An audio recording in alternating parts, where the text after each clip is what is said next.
What is going on, you guys? This is all Danny Day 1 on the PS4, and I'm going to be giving you another Assassin's Creed Odyssey video. And with this video, I'm going to be giving you I'm going to be explaining on how to get gear once you hit level 99. And obviously, I'm not going to be talking about hitting 99 in the quote-unquote legitimate way or whatever. But if you were level 40 or level 50, and you just use the exploit to get to 99, I mean, that's fine. That's on you. But you will realize how hard it is to get gear. And you'll realize also how expensive it is to get gear. Now, if you have the DLC, if you have the Elysium DLC, and you've gotten kind of far into it, you can go to the Blacksmith. Actually, you don't even have to go that far into the mission. You can just, or into the storyline. You can just, once you get there, go south, like bottom right of the map, and there will be a blacksmith.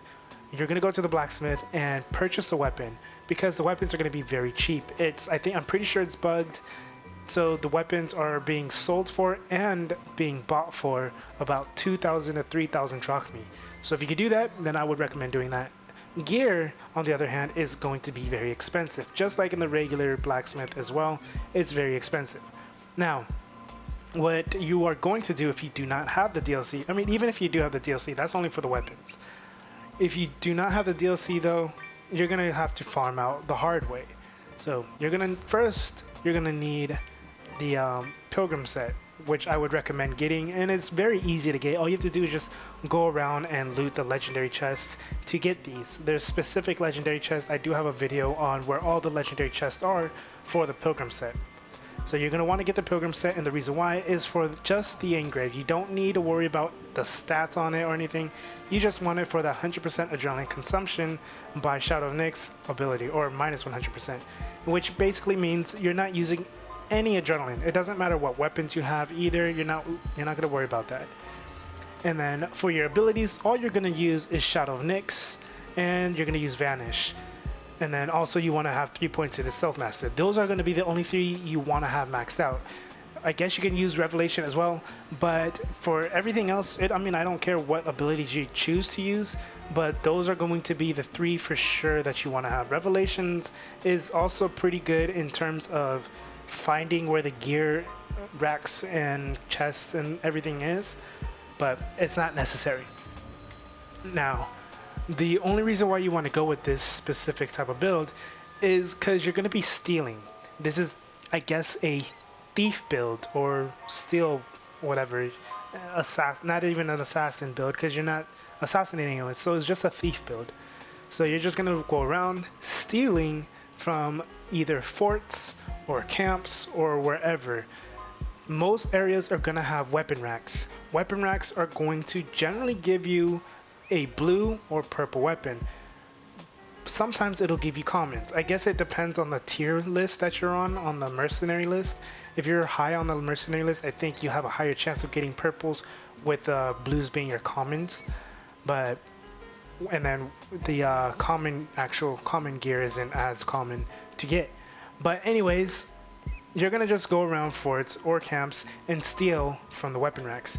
I feel like forts have more weapon racks to steal from, but it's a little harder to find them because forts are generally a big area. It's a pretty big area to look around. It's gonna have a few chests, a few supplies that you can steal from, and the chests that you can get the drachmi from, which is gonna be really nice because you can get like 5,000 to 10,000 drachmi from stealing it.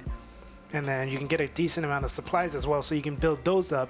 So later on you can just either purchase weapon or upgrade something. But you're really only going to go here to steal weapons, the weapon racks.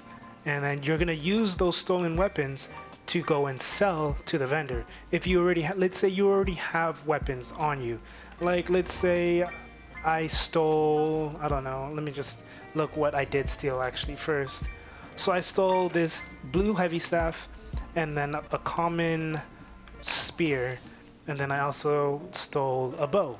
What I would recommend doing, since bows tend to be the ones that cost the most, or they sell for the most, I would recommend just selling the bows since they're pretty easy to get there. As you can see, I have 4 bows, 4 rare bows, so I wouldn't really worry about putting them on.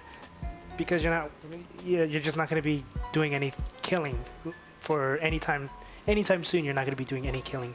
So I would just recommend putting the weapons on for sure, so that way you have somewhat extra damage and stats and everything for whatever builds that you're planning on making. But yeah, just go to a blacksmith, sell all the bows, and if you want, you can sell the weapons too. I wouldn't worry about material yet. Do not worry about the materials, because right now you're only looking for gear.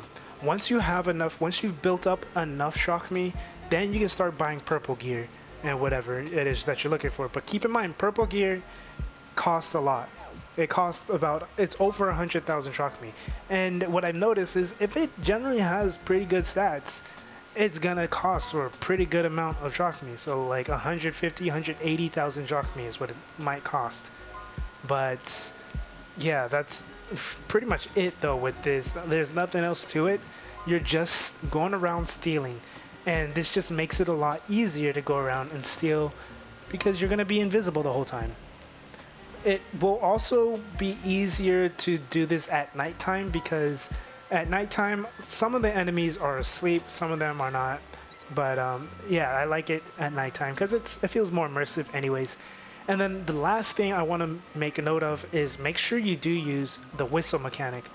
Just press down on your D-pad. I don't know what it is for PC for the whistle, but for console, you just press down on the D-pad and it'll whistle the enemy to you. Obviously, you should kind of keep doing it over and over, so that way they kind of, or like once every 2 seconds, and just kite them away, because you don't want them to be standing near the weapon rack and while you're gonna go and steal it, because if you loot items while in Shadow of Nyx, you're gonna come out of Shadow of Nyx, unfortunately. But you know, that's also why you have Vanish too. If you do get caught, drop Vanish, they're stunned for like 10 seconds, run into a bush, hide, and then go into Shadow of Nyx. As you can see, it doesn't cost any adrenaline, but you do also need to keep in mind that you're not going to have anything that's going to give you adrenaline back. So make use of that that Vanish smart. Don't just use it because whatever. But yeah, that's pretty much it with this video. I know it's probably not what you expected, because unfortunately there is no glitch, no exploit to getting gear, like I had said earlier. This is going to be a pretty long process for some people, and I get that this is very common sense, or I guess I could say common sense, but some people probably didn't even really realize they could just go around, steal weapons, and then sell it to the blacksmith. That's all you're really doing. You're stealing, selling, or stealing and keeping for yourself. Either or. But if this video helps you out, go and leave a like, comment, subscribe. If you have any questions or concerns, let me know down in the comment section, as well as I'll try my best to answer them to the best of my ability.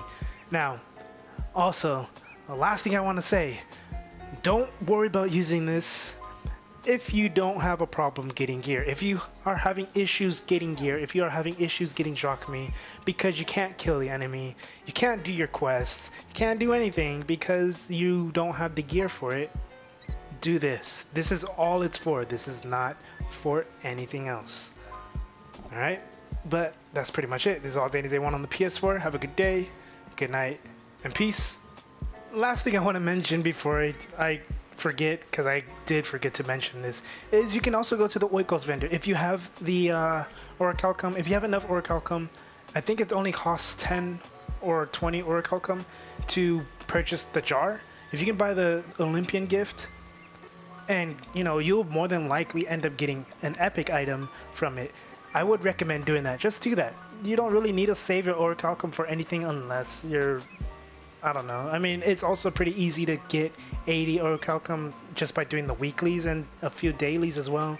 So, you know, I would recommend doing that. Buying any epic items you can.